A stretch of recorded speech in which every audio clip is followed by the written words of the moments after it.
فلما بلغ معه السعي قال يا بني إني أرى في المنام أني أذبحك فانظر ماذا ترى قال يا أبت افعل ما تؤمر ستجدني إن شاء الله من الصابرين فلما أسلما وتله للجبين وناديناه أن يا إبراهيم قد صدقت الرؤيا إنا كذلك نجزي المحسنين إن هذا لهو البلاء المبين ففديناه بذبح عظيم وتركنا عليه في الآخرين سلام على إبراهيم كذلك نجزي المحسنين إنه من عبادنا المؤمنين. بسم اللہ الرحمن الرحیم. حضرات،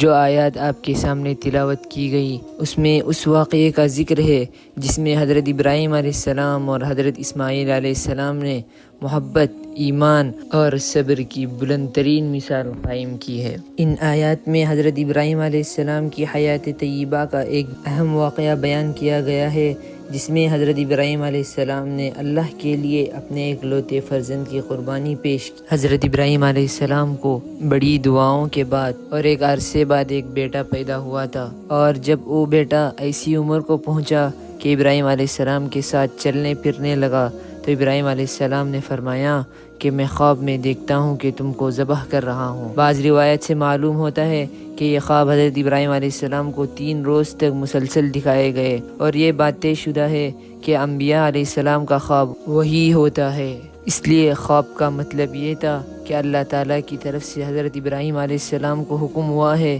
کہ اپنے ایک لوتے فرزند کو ذبح کر دو. یوں یہ حکم براہ راست کسی فرشتے کے ذریعے بھی نازل کیا جا سکتا تھا،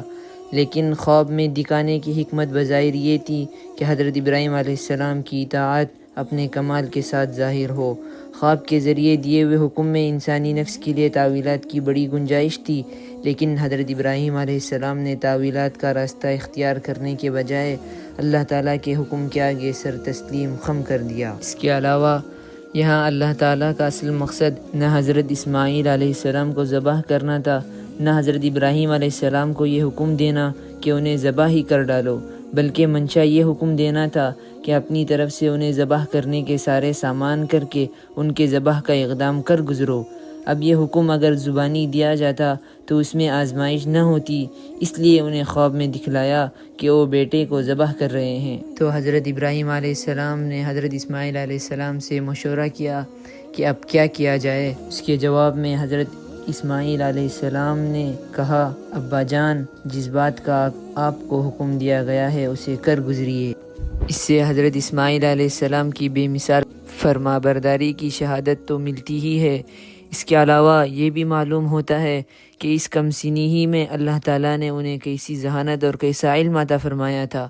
حضرت ابراہیم علیہ السلام نے ان کے سامنے اللہ کے کسی حکم کا حوالہ نہیں دیا تھا، بلکہ محض ایک خواب کا تذکرہ فرمایا تھا. لیکن حضرت اسماعیل علیہ السلام سمجھ گئے اللہ کا خواب وہی ہوتا ہے، اور یہ خواب بھی در حقیقت حکم الہی کی ایک شکل ہے. چنانچہ انہوں نے جواب میں خواب کے بجائے حکم الہی کا تذکرہ فرمایا کہ ابا جان، آپ وہی کیجئے جس کو آپ کو حکم دیا گیا ہے. اور جب وہ دونوں اللہ تعالیٰ کے حکم کے آگے جھک گئے، یعنی باپ نے بیٹے کو ذبح کرنے کا اور بیٹے نے ذبح ہو جانے کا ارادہ کر لیا. بعض تاریخی اور تفسیری روایات سے معلوم ہوتا ہے کہ شیطان نے 3 مرتبہ حضرت ابراہیم علیہ السلام کو بہکانے کی کوشش کی. ہر بار حضرت ابراہیم علیہ السلام نے اسے 7 کنکریاں مار کر بھگا دیا. آج تک مینا کے 3 جمرات پر اسی محبوب عمل کی یاد کنکریاں مار کر منائی جاتی ہیں۔ بالآخر جب دونوں باپ بیٹے یہ انوکھی عبادت انجام دینے کے لیے قربان گاہ پر پہنچے اور حضرت ابراہیم علیہ السلام نے انہیں لٹا کر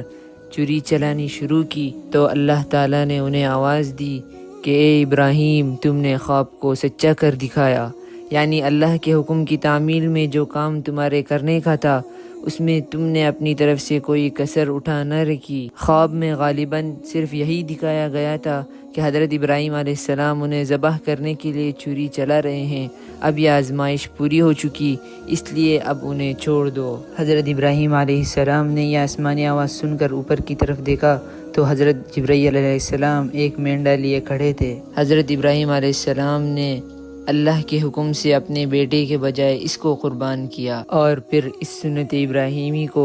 قیامت تک قرب الہی کے حصول کا ایک ذریعہ اور عید الاضحیٰ کا سب سے پسندیدہ عمل قرار دے دیا گیا۔ غرض اس واقعے سے ہمیں یہ سبق ملتا ہے کہ اللہ تعالیٰ کے حکم کی تعمیل میں کوئی کسر نہیں چھوڑنی چاہیے، اور جب بھی اللہ تعالیٰ کے راستے میں قربانی کے لیے کہا جائے تو ہمیں قربانی کے لیے تیار ہونا چاہیے، اور ہمیں یہ یقین رکھنا چاہیے کہ اس کا بدلہ ہمیں ضرور ملے گا، دنیا میں بھی ملے گا اور آخرت میں بھی ملے گا۔ اور ایک نکتہ یہ بھی نکلتا ہے کہ بعض مرتبہ اللہ تعالیٰ قربانی مانگتے ہیں لیکن قربانی لیتے نہیں ہیں، جیسا کہ حضرت ابراہیم علیہ السلام کے واقعے سے ہمیں پتہ چلتا ہے۔